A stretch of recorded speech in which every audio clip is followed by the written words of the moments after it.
This is live from Jerusalem, from the Johnson household, where there are kids on iPads and one is playing the YMCA in the background. So I apologize in advance. One's spying on us with her Ben and Jerry's that she got today. So, okay, so Hi. this is going to be hard to conduct this with any semblance of seriousness. Okay, She's watching TV. sorry. She's just watching TV. When I was recording a video last night, the cat jumped off of something and knocked something down and it clattered to the ground. And I actually edited that out of the video because it was not live. But this is live. So we're going to put that a little lower, Raya. We're going to go. Anyway, the reason I'm jumping on live today and doing like a quickie here is because today was opening statements, opening arguments for South Africa in the case against Israel, accusing Israel of genocide at the International Court of Justice. So this began today in the Hague, or is it the Hague? In Hebrew, you say Hague, and I was hearing it just now on the Hebrew channel, and I realized last night I said Hague, and I'm like, I don't actually know how it's pronounced in English. So anyway, feel free to correct me or try to write it in the comments. If it's an A, a long A, or a short A. Hague. I should go listen to the English news and figure that out. Most of the news I read, so I'm, not sure. Anyway, so today began the trial in South Africa is the one that brought the case. So I think the big question is like, why South Africa? Like, why didn't let's say pick a great enemy nation like Syria or Lebanon or Iran? Like, why did they not bring this before? Maybe they're not signatories to the Genocide Convention, but still, it's just we're not really sure where that came from. But they had a couple hours today to argue their case. And I'm going to tell you some of the things that they said. Now, I've never done this before, flipping the screen. So let me know if you lose me, but I'm going to read some of I don't know if this freezes the screen, the fact that I moved it. But I want to read some of the exact comments some of the arguments that they made today in court. Now, I'm sorry, but a lot of their names I don't know how to pronounce, so I'm not even going to try. But one of them argued today about the displacement and said that Adila Hassim said Palestinians in Gaza are being killed by Israeli weaponry and bombs from air, land, and sea. They are also at an immediate risk of death from starvation and disease due to the destruction of Palestinian towns, the limited aid being allowed in, and the impossibility of distributing aid as the bombs fall. That makes life impossible. Palestinians have been killed in mosques, schools, and hospitals. The level of killing is so extensive that bodies are often buried in mass graves and are often unidentified. So that was one comment. Another, wow, how do you say Tembeka Nagukai Toby? What he said? He referenced or he cited comments made by Israeli Prime Minister Benjamin Netanyahu, who used a biblical reference for remember what Amalek did to you. And Amalek was destroyed by the Israelites, or King Saul was commanded to destroy all of the Amalekites. And so that, so when Netanyahu said that a few times in reference to going to war against Gaza for the October 7th atrocities, and so they used that as as also like a genocidal intent. There were also, I said in a video yesterday that there was one Knesset member who, said quite a few things, and today reiterated burn them to the ground. Like he didn't walk back the statements. Also, the same man who was arguing this also quoted Defense Minister Yoav Gallant, who described Palestinians as human animals. He also cited National Security Minister Itamar Ben-Gvir, who said that those who supported and celebrated the October 7th atrocities should be targeted as well in the IDF operation. And also some IDF soldiers, there was video footage that went out of them saying that they would fulfill the biblical commandment of destroying Amalek. And they were singing, "There are no innocents in Gaza." He said, genocidal utterances aren't out in the fringes. They are embodied in state policy.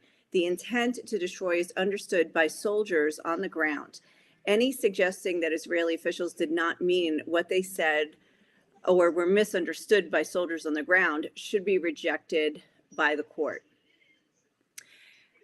Also, they accuse Israel of depriving access to humanitarian aid, to essentials, to food, water, medical care, and said that so what they are calling for is for an immediate cessation of the fighting, for Israel to immediately stop their military activity. Now, another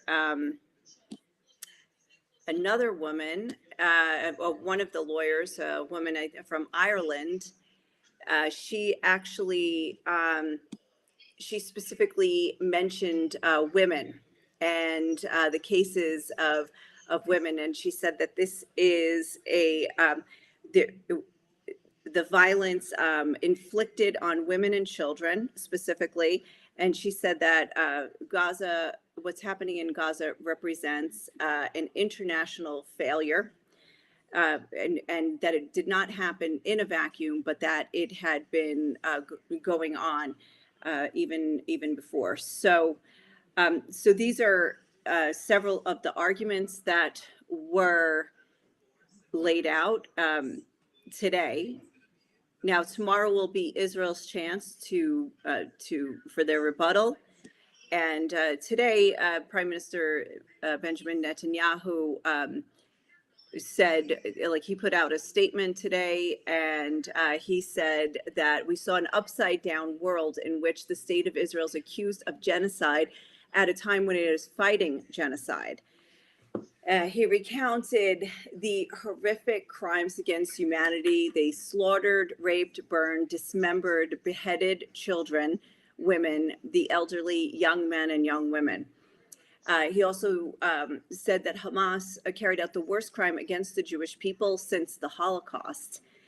And now someone comes to defend it in the name of the Holocaust. Now, what was interesting was that in its brief, in its filing, South Africa did condemn Hamas. But apparently they didn't today. I didn't listen to the whole thing, but I also read somewhere, I didn't hear it, and also I read somewhere that they did not actually, in their oral arguments, condemn Hamas. But they said one of the reasons for actually doing this, for bringing this case, is because the United Nations has not been able to pass a ceasefire. Every time they bring it up, it gets vetoed. So because of the ineffectiveness of the United Nations in getting a ceasefire, the South Africa said, we're going to bring this to the court and we're going to demand an injunction. So, Ohan, what will change if the ICJ agrees to genocide?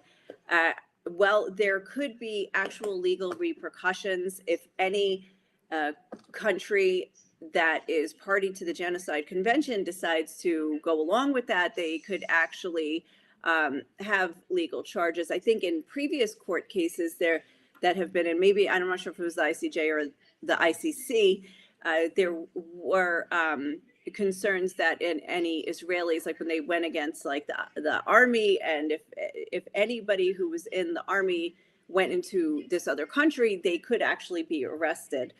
So so I don't know if this means that any Israeli could be arrested, or actually if you could legally press sanctions on Israel if it goes through.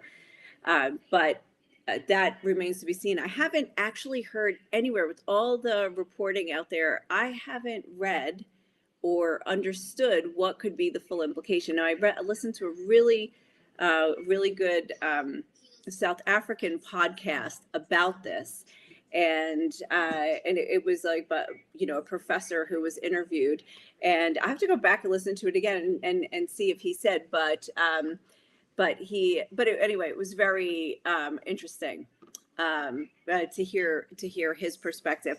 But tomorrow we're going to hear Israel's perspective and Israel's arguments, and I'm sure you're going to hear. They're going to start with, of course, October 7th, and they actually, in advance of that, have put out. They released on the internet, which like a film that they had that they were showing to select groups, like for instance, reporters, first of all, people who come and visit the country, influencers. They had a few that I think they played it also for select audiences in the US, and it's a film of all of the atrocities that were filmed by Hamas themselves, actually, on October 7th, and also picked up on surveillance cameras. And they strung together the raw footage, unedited, not blurred. And they actually now have put that on a website. I don't remember the name of the website, but if I get it and can put it in the comments, I will. And then you can look it up. And if you're not in Israel, you can see it. But if you're in Israel, you cannot see it. So I'll look it up. I have it written down somewhere. I just don't have my notes. So, Ohan, if Israel or Palestinians are looking for Western countries to take a side, is it okay for the Western countries to ask who is on the side of the Western countries? It would be anti-Semitism or Islamophobic? You mean if anybody goes against Israel, they're anti-Semitic, and if anybody goes against the Palestinians, they're Islamophobic? Is that what you mean? I really don't think that well, first of all, Palestinians are also Christian. So I would say like that's, you could not call anybody, but also I don't understand why everybody has to be blind to human suffering. And I think that the point here is that there is a lot of death in this region right now, and a lot of death and destruction, and that anybody who is suffering as a consequence of that, we need to look with humanity and compassion, and see at both sides and what's happening on both sides, and find solutions that are going to save lives. So who will be on the side of the Western countries? I don't know. It's a great question. What's your answer? Should I phone you in? I don't even know how to do that on this, but I would love to hear what your answer is. But anyway, tomorrow we're going to hear Israel's answer, and we're going to, yes, yeah, I'm glad you're laughing, because actually I have no idea what the answer to that question is. But tomorrow we'll get Israel's response to this, and they have, I mentioned their former Chief Justice Aaron Barak, who was president of the Supreme Court for several years, who is considered by Israel standards a very left-wing activist judge who really made the Supreme Court what it is today, which is exactly what the right-wing government wants to clamp down. So it's quite ironic that they ended up going with him. He's also a Holocaust survivor, so probably that is part of what, but he is considered a brilliant legal mind. And so there are many reasons for them to go with him. So anyway, that's day one of the 2-day ICJ hearing. I'm pretty sure we'll get a response soon because they seem to be fast tracking this particular issue. So tomorrow, hopefully I will be back here to give you the recap of the Israeli arguments and how they're going to come against these charges of genocide and of,